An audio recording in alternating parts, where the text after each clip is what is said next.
Peter Pan de James Matthew Barrie. Chapitre 3. Par ici, par ici. Pendant un moment, après que monsieur et madame Darling eurent quitté la maison, les veilleuses continuèrent à brûler d'une lumière claire au chevet des trois enfants.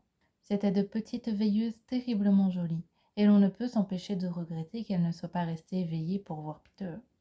Mais la veilleuse de Wendy cligna des yeux et fit un tel bâillement que les deux autres bâillèrent aussi, et avant qu'elles aient pu refermer la bouche, elles étaient toutes les trois éteintes. À présent, une autre lumière éclairait la pièce, 1000 fois plus lumineuse que les veilleuses, et en moins de temps qu'on en a pris pour le dire, elle avait visité tous les tiroirs de la chambre à la recherche de l'ombre de Peter, fouillé l'armoire et retourné toutes les poches.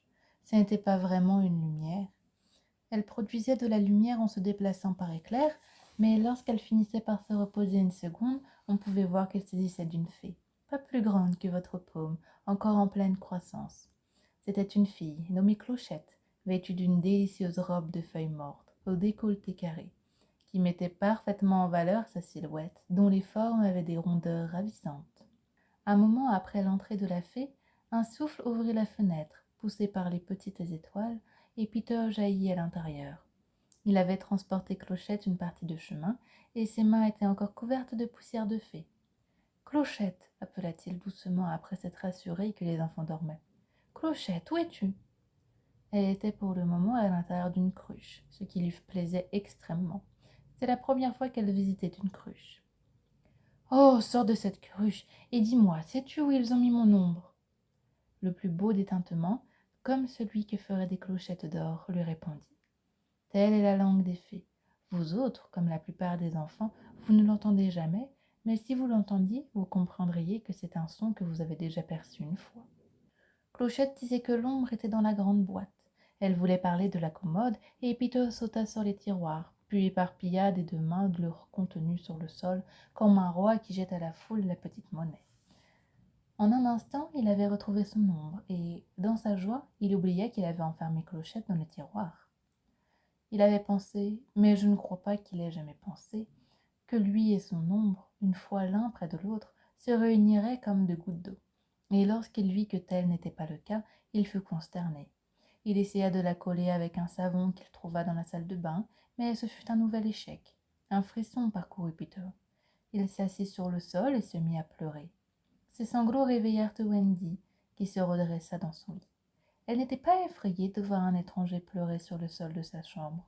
Cela lui inspirait seulement un agréable intérêt. « Mon garçon, dit-elle poliment, pourquoi pleures-tu » Peter pouvait se montrer également très poli, car il avait appris les bonnes manières lors des cérémonies des fées, si bien qu'il se leva et lui fit une splendide révérence. Elle en fut enchantée et lui fit une splendide révérence en retour, depuis le lit. « Comment t'appelles-tu » demanda-t-il. « Wendy Moira Angela Darling, » répondit-elle avec une certaine satisfaction. « Et toi, comment t'appelles-tu » Peter Pan. Elle était déjà certaine qu'il s'agissait de Peter, mais en comparaison, son nom semblait bien court. « C'est tout ?»« Oui, » dit-il un peu brutalement. Il eut l'impression pour la première fois que son nom était un peu trop court. « Je te demande pardon, » dit Wendy Moira Angela. « Je ne fais rien, » dit Peter à la gorge sèche. Elle lui demanda où il habitait. « La deuxième à droite, » dit Peter, « puis tout droit jusqu'à l'aube. »« Quelle drôle d'adresse !» Peter eut un passement. Pour la première fois, il eut l'impression que c'était peut-être une drôle d'adresse. « Non, pas du tout, » dit-il. « Je veux dire, » dit Wendy avec gentillesse, se souvenant que c'était elle qui les recevait. « Est-ce que c'est cela qu'on écrit sur les lettres ?» Il aurait voulu qu'il ne soit pas question de lettres. « On reçoit jamais de lettres, » dit-il avec mépris. « Mais ta mère reçoit des lettres. »« Et pas de mère, » dit-il. Non seulement il n'avait pas de mère, mais il n'avait pas la moindre envie d'en avoir une. Il considérait les mères comme des personnes largement surestimées. Wendy, cependant, sentit soudain qu'elle avait affaire à une tragédie.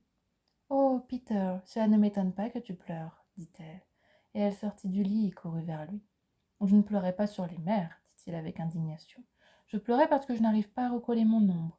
D'ailleurs, je ne pleurais pas. » Elle s'est détachée ? Oui. Wendy vit alors l'ombre sur le sol qui avait l'air si misérable, et elle en fut affreusement désolée pour Peter. « Quelle horreur !» dit-elle, mais elle ne pouvait s'empêcher de sourire quand elle vit qu'il avait essayé de la recoller avec du savon. Voilà bien une idée de garçon. Heureusement, elle sut immédiatement ce qu'il fallait faire. Il faut la recoudre, dit-elle avec une légère condescendance. C'est quoi coudre demande-t-il. Tu es terriblement ignorant. Non, pas du tout. Mais elle trouva son ignorance charmante. Je vais la recoudre pour toi, mon petit monsieur, dit-elle, même s'il faisait la même taille qu'elle, et elle sortit son nécessaire de couture, et elle se mit à coudre sur le pied de Peter. Je préfère te prévenir que ça va faire un peu mal, le prévint-elle. Oh, je ne vais pas pleurer, dit Peter, déjà persuadé qu'il n'avait jamais pleuré de sa vie. Et il serra les dents et ne pleura pas, et bientôt son ombre se comporta correctement, même si elle était encore un peu froissée. J'aurais peut-être dû la repasser, dit Wendy, songeuse. Mais Peter était aussi indifférent aux apparences qu'un garçon peut l'être, et à présent il sautait partout, au comble de la joie. Hélas, il avait déjà oublié qu'il devait son bonheur à Wendy. Il pensait qu'il avait attaché l'ombre lui-même. « Comme je suis intelligent !» croise-t-il avec ravissement. « Oh, l'intelligence que j'ai !» Nous sommes gênés d'avouer que la vanité de Peter était l'une de ses plus fascinantes qualités. Pour le dire avec une brusque franchise, on n'avait jamais vu de garçon plus vantard. Mais, pour le moment, Wendy était sous le choc. « Quel orgueil !» dit-elle avec une ironie terrible. « Bien sûr, je n'y suis pour rien. »« Pas tout à fait pour rien, » dit Peter négligemment, et il poursuivit sa danse. « Pas tout à fait, » répondit-elle avec hauteur. « Puisque je suis si peu utile, je peux au moins me retirer. » Et elle s'élança de la manière la plus digne dans le lit et se cacha le visage sous les couvertures. Pour la décider à lever les yeux, il fit semblant de s'en aller. Ayant échoué, il s'assit sur le bord du lit et la tapota doucement avec son pied. « Wendy, dit-il, ne te retire pas. Je ne peux pas m'empêcher de fanfaronner, Wendy, quand je suis content de moi. » Elle ne voulait toujours pas sortir la tête, même si elle l'écoutait avidement. « Wendy, poursuivit-il d'une voix à laquelle aucune femme n'a encore jamais pu résister. Wendy, une seule fille est plus utile que 20 garçons. » À présent, Wendy était femme des pieds à la tête, même si cela ne faisait pas une grande distance, et elle jeta un œil au-dessus des draps. « Penses-tu vraiment ce que tu dis, Peter ?»« Oui, je le pense. »« Je trouve que c'est très gentil de ta part, dit-elle, et je vais me lever de nouveau. » Et elle s'assit avec lui au bord du lit. Elle dit également qu'elle lui donnerait un baiser s'il le voulait, mais Peter ne savait pas ce qu'elle voulait dire, et il tendit la main en attendant la suite. « Sans doute ne sais-tu pas ce qu'est un baiser ?» demanda-t-elle atterrée. « Je le saurai quand tu me le donneras, » répondit-il sèchement. Et pour ne pas le heurter, elle lui donna un dé à coudre. « À présent, dit-il, est-ce à moi de te donner un baiser ?» Et elle répondit sur un ton pincé. « Si cela te convient. » Renonçant à ses airs, elle inclina son visage vers lui, mais il se contenta de laisser tomber dans sa main un gland de boutonnière, si bien qu'elle ramena lentement son visage à l'endroit où il se trouvait et déclara gentiment qu'elle allait porter son baiser en pendentif autour du cou. C'est une chance qu'elle le passât à sa chaînette, car cela, plus tard, devait lui sauver la vie. Lorsque les gens de notre milieu sont présentés, la coutume veut qu'ils se demandent leur âge, de sorte que Wendy, qui aimait toujours faire les choses comme il faut, demanda à Peter quel âge il avait. En l'occurrence, la question tombait assez mal. C'était comme une question de grammaire quand on veut interroger les rois d'Angleterre.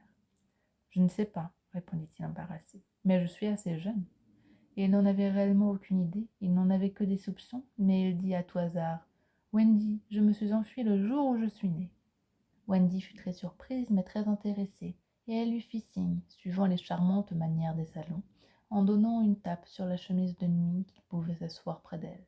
« C'est parce que j'ai entendu mon père et ma mère, » expliqua-t-il à voix basse, « parler de ce que je deviendrai quand je serai un homme. » Il était à présent extraordinairement agité. « Je ne veux jamais être un homme, dit-il avec passion. Je veux toujours être un petit garçon et m'amuser. Voilà pourquoi je me suis enfui des jardins de Kensington et j'ai vécu si longtemps parmi les fées. » Elle lui lança un regard d'intense admiration, et il pensa que c'était parce qu'il s'était enfui.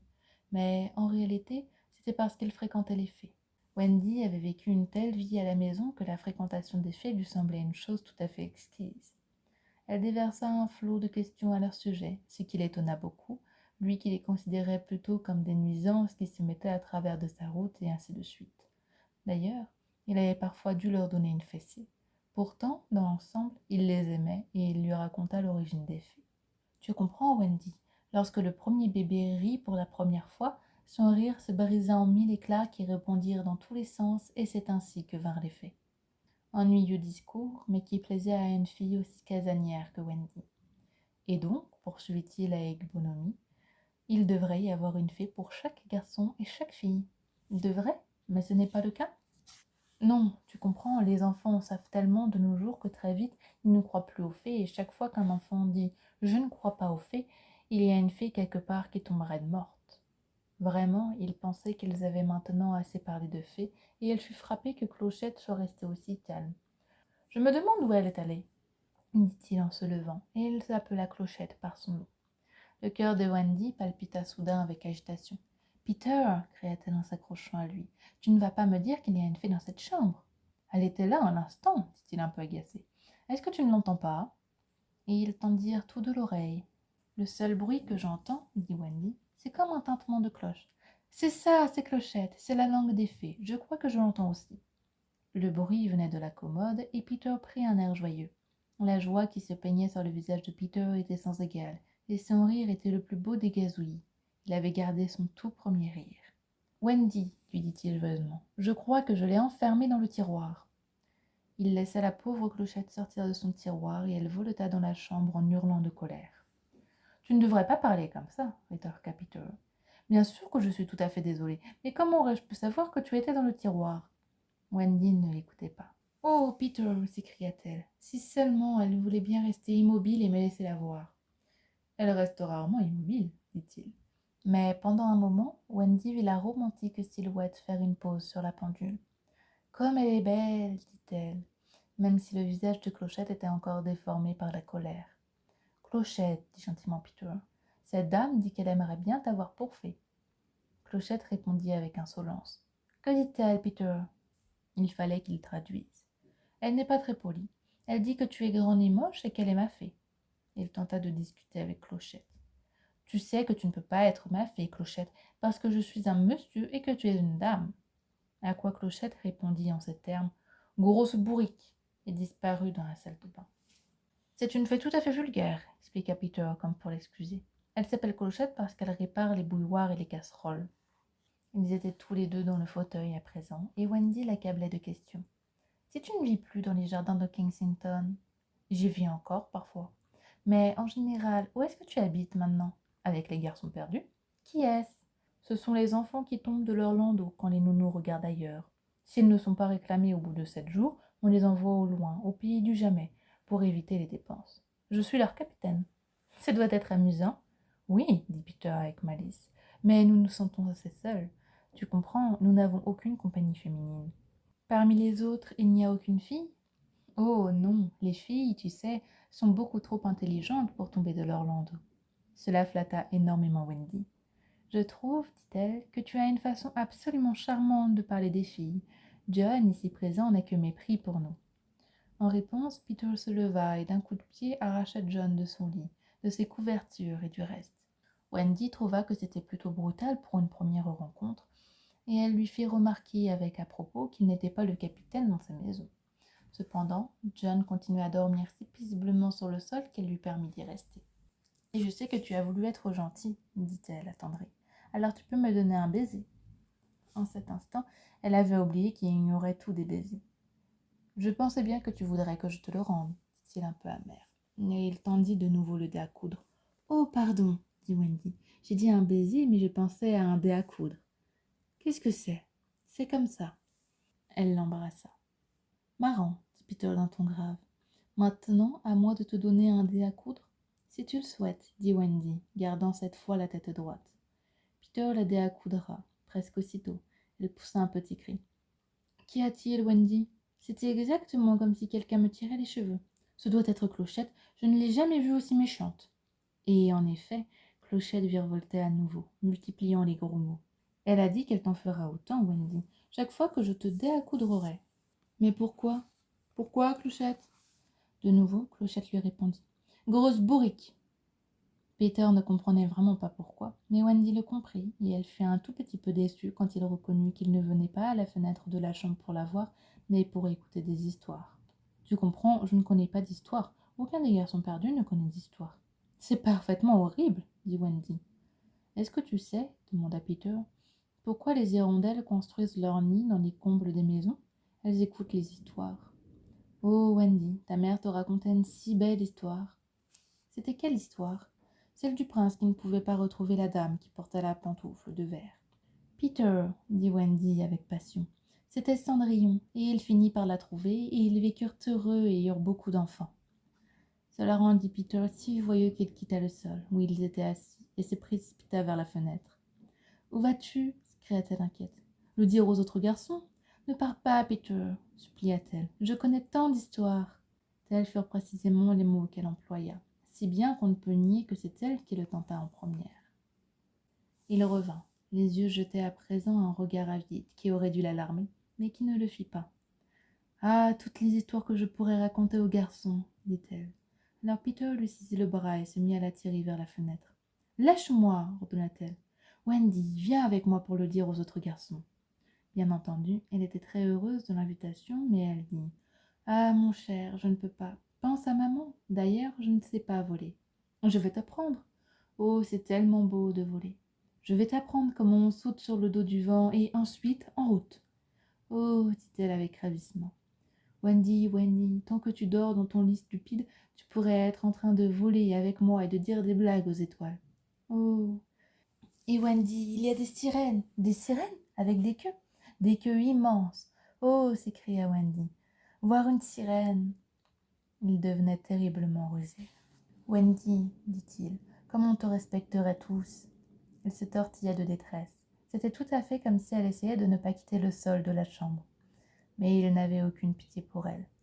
Wendy, dit-il sournoisement, tu pourrais nous border le soir. Oh, aucun d'entre nous n'a jamais été bordé le soir. Oh, et elle l'entoura de ses bras. Et tu pourrais repriser nos vêtements et nous fabriquer des poches. Aucun d'entre nous n'a jamais eu de poche. Comment pouvait-elle résister? Bien entendu, c'est terriblement fascinant, s'écria-t-elle. Peter, est-ce que tu pourrais aussi apprendre à voler à John et à Michael? Si tu veux, dit-il avec indifférence. Et elle courut secouer John et Michael. Réveillez-vous, dit-elle. Peter Pan est là et il va nous apprendre à voler. John se frotta les yeux. Alors je vais me lever, dit-il. Certes, il était déjà au sol. Oui, dit-il, je suis levé. À ce moment, Michael était réveillé lui aussi affûté qu'un couteau à 6 lames plus une scie. Mais soudain Peter lui imposa le silence. Leurs visages prirent l'air terriblement malin qu'ont les enfants lorsqu'ils écoutent les bruits du monde adulte. Tout était immobile, comme un désert de sel. Non, tout allait bien. Non, halte, tout allait mal. Nana, qui avait désespérément aboyé pendant toute la soirée, ne faisait plus de bruit maintenant. C'est son silence qu'ils avaient entendu. « Éteignez la lumière, cachez-vous, vite !» cria John, prenant le commandement pour la seule fois de toute cette aventure. Si bien que lorsque Lisa entra en tenant Nana, la chambre avait sa bonne vieille tête, très sombre, et vous auriez juré entendre ces 3 vilains occupants respirer comme des anges dans leur sommeil. Ils s'y prenaient vraiment avec art, cachés derrière les rideaux de la fenêtre. Lisa était de mauvaise humeur, car elle préparait les puddings de Noël dans la cuisine et en avait été tirée, un raisin encore sur la joue, par les soupçons absurdes de Nana. Elle pensait que la meilleure façon d'avoir un peu de calme était d'emmener Nana dans la chambre un moment, mais sous bonne garde, bien sûr. « Voilà, brute suspicieuse, dit-elle, pas mécontente de la disgrâce de Nana. Ils sont parfaitement en sécurité, tu vois. Chacun des petits anges dort profondément dans son lit. Écoute leur douce respiration. » Ici, Michael, encouragé par son succès, souffla si fort qu'ils furent presque découverts. Nana connaissait ce genre de respiration et elle tenta d'échapper aux griffes de Lisa, mais Lisa était solide. « Arrête ça, Nana, dit-elle sévèrement, en la tirant hors de la pièce. Je te préviens, si tu aboies encore une fois, je vais aller tout droit voir le maître et la maîtresse à leur fête et les ramener à la maison. Et puis, oh, tu verras si le maître te donnera pas du fouet, ça oui. » Elle attacha de nouveau le malheureux chien. Mais pensez-vous que Nana cessa d'aboyer, qu'on aille chercher à leur fête le maître et la maîtresse? Très bien, c'était précisément ce qu'elle voulait.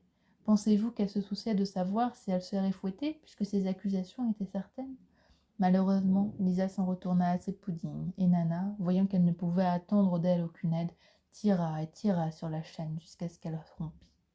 En un instant, elle avait fait irruption dans la salle à manger du 27 et jeté ses pattes vers le ciel, sa manière la plus expressive de se faire comprendre. Monsieur et madame Darling surent tout de suite que quelque chose de terrible se passait dans la chambre de leurs enfants, et, sans un au revoir à leur hôtesse, ils se précipitèrent dans la rue. Mais 10 minutes s'étaient à présent écoulées depuis que les 3 scélérats avaient respiré derrière les rideaux, et Peter Pan peut faire beaucoup de choses en 10 minutes. Revenons maintenant à la chambre. C'est bon, dit John en sortant de sa cachette. Dis donc, Peter, tu sais vraiment voler? Au lieu de prendre la peine de lui répondre, Peter vola aux 4 coins de la pièce, attrapant au passage le dessus de la cheminée. D'enfer, dirent John et Michael. Charmant, s'écria Wendy. Oh, oui, je suis charmant. Oh, je suis charmant, dit Peter, oubliant encore les bonnes manières. Cela semblait délicieusement facile, et ils firent d'abord l'essai depuis le sol, depuis les lits, mais ils allaient toujours vers le bas et jamais vers le haut. Dis donc, comment tu fais? Demanda John en se frottant le genou. C'était un garçon tout à fait pragmatique. Il suffit d'avoir de belles pensées merveilleuses, expliqua Peter, et elles t'emporteront dans les airs. Il la remontra de nouveau. Tu vas trop vite, dit John. Tu ne pourrais pas le faire très lentement une fois?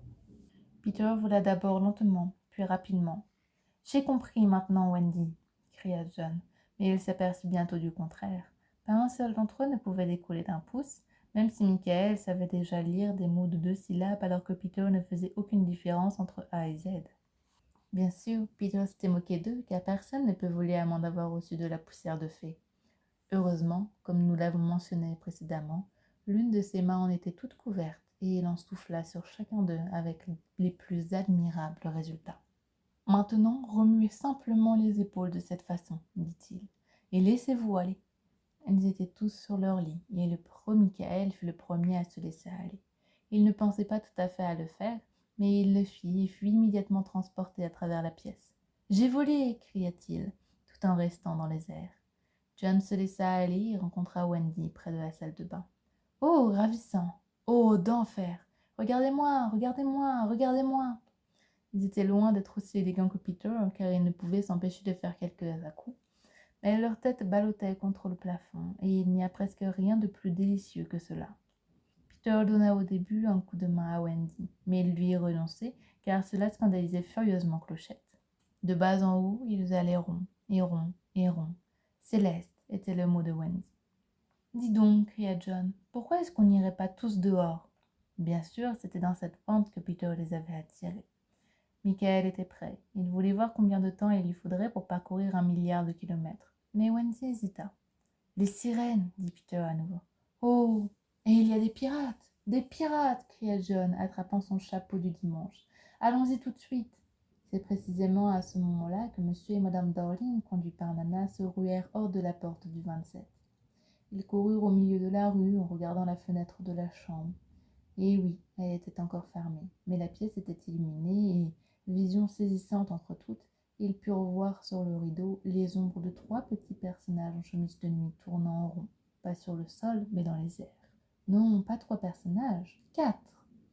Ils ouvrirent en tremblant la porte de leur maison qui donnait sur la rue. M. Darling se serait précipité à l'étage, mais Mme Darling lui fit signe d'aller doucement. Même son cœur, elle essaya de le faire aller doucement. Vont-ils arriver à temps dans la chambre? Si oui, quel bonheur pour eux, et nous pousserons à tous un soupir de soulagement, mais il n'y aura pas d'histoire. D'un autre côté, s'ils n'arrivent pas à temps, je promets solennellement que tout cela finira bien.